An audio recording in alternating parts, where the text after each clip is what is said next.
नमस्कार, जोहार। मैं अभी 7 to 10 जेपीएससी में सेलेक्टेड डीएसपी के पद पर चयनित हुए दिवाकर कुमार के साथ हूँ। दिवाकर अभी हमें मिल गए। सीधे बातचीत करेंगे उनसे कि क्या इनकी स्ट्रेटेजी रही कि इतने कम उम्र में वो जेपीएससी में सेलेक्टेड हुए और 76वां रैंक ला करके डीएसपी के पद पर चयनित हुए हैं। दिवाकर जी, आपको बहुत बहुत बधाई। बहुत बहुत धन्यवाद।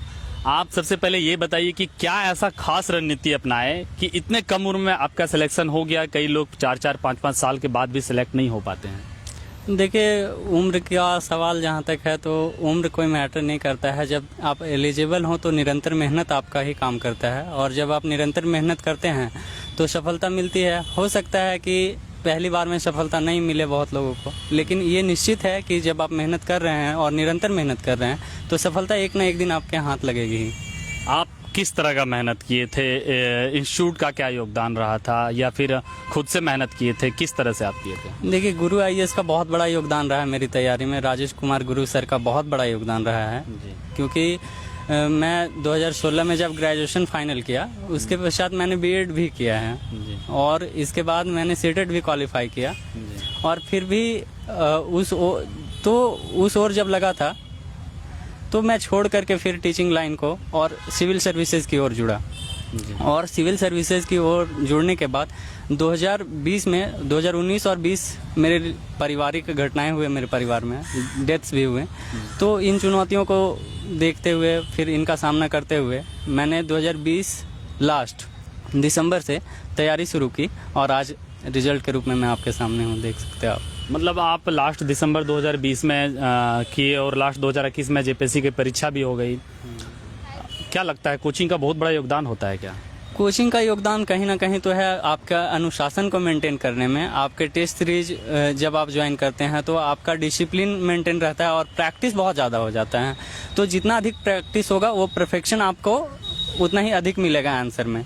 अगर सिलेक्शन का बात किया जाए तो प्रीलिम्स में आप जस्ट क्वालिफाई भी हैं तो उससे कोई मैटर नहीं करता है, लेकिन मेंस का मार्क्स और इंटरव्यू का मार्क्स दोनों ऐड करके ही मेरिट लिस्ट बनता है यहाँ पे। तो मेंस का मार्क्स आप देख सकते हैं कि 90% से अधिक मार्क्स वेटेज जो है वो मेंस का है। तो अगर मेंस में ही आप बहुत अच्छा कर जाते हो तो इंटरव्यू पे डिपेंडेंसी बहुत कम होगी, और ये डिपेंडेंसी कम होगी तो आपका रिजल्ट बहुत अच्छा होगा अगर मेंस बहुत अच्छा है तो। और मेंस के लिए आपको प्रैक्टिस करना ही होगा। अच्छा, मेंस के लिए आप प्रैक्टिस कर रहे थे। ये बताइए कि इंटरव्यू बोर्ड आपका कौन सा था, किस दिन था और किस तरह के सवाल किए गए आपसे?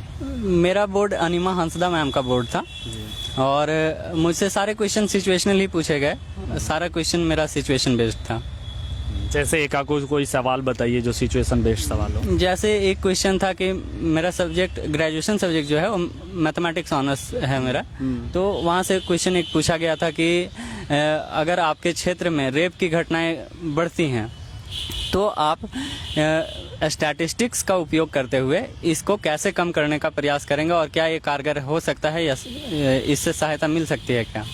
अच्छा, ये बताइए कि आप अभी हजारीबाग में ही शिक्षा दीक्षा आप किए हुए हैं, या फिर ये बताइए कि आप मेरी जो प्रारंभिक शिक्षा है स्कूल की शिक्षा, वो पहली से कक्षा 10वीं तक की पढ़ाई सरकारी स्कूल से ही हुई, गांव के ही स्कूल से।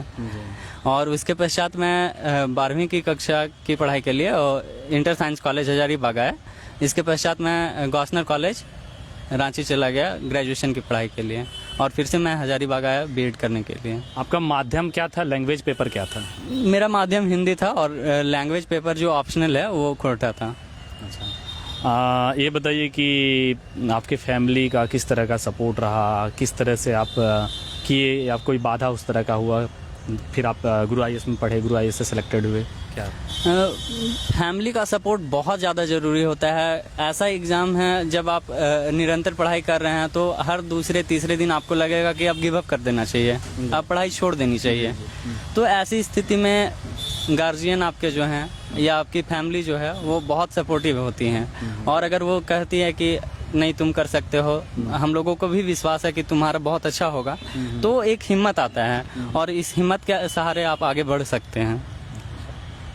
ये बताइए आप, अब तो आप डीएसपी बन चुके हैं, 1 साल पहले आप स्टूडेंट थे, तो अभी आप ट्रेनिंग में भी जाएंगे और ट्रेनिंग हजारीबाग में ही होती है। कैसा महसूस कर रहे हैं? अच्छा महसूस कर रहा हूँ। और अधिक अच्छा महसूस तब होगा जब मेरे साथ जुड़े लोग हैं, कुछ लोग का सिलेक्शन अनफॉर्चुनेटली नहीं हो पाया इस बार, तो डेफिनेटली उन लोग का होगा, वो मेहनत कर रहे हैं। और मैं बहुत ऐसे लोगों को जानता हूँ जिनका सिलेक्शन नहीं हो पाया है, और निश्चित रूप से अगली जेपीएससी में वो सेलेक्ट होंगे, और तब मुझे बहुत ज़्यादा खुशी होगी जब सारे दोस्त भी साथ आएंगे। तो वैसे स्टूडेंट्स को आप या फिर वैसे जो साथी हैं उनको आप सांत्वना दे रहे हैं? नहीं, सांत्वना की बात नहीं है, साथ चलने की बात है। मेरे कुछ इनपुट्स भी होंगे, अगर सहायता की आवश्यकता है तो मैं सहायता के लिए भी रेडी हूँ, तत्पर हूँ हमेशा।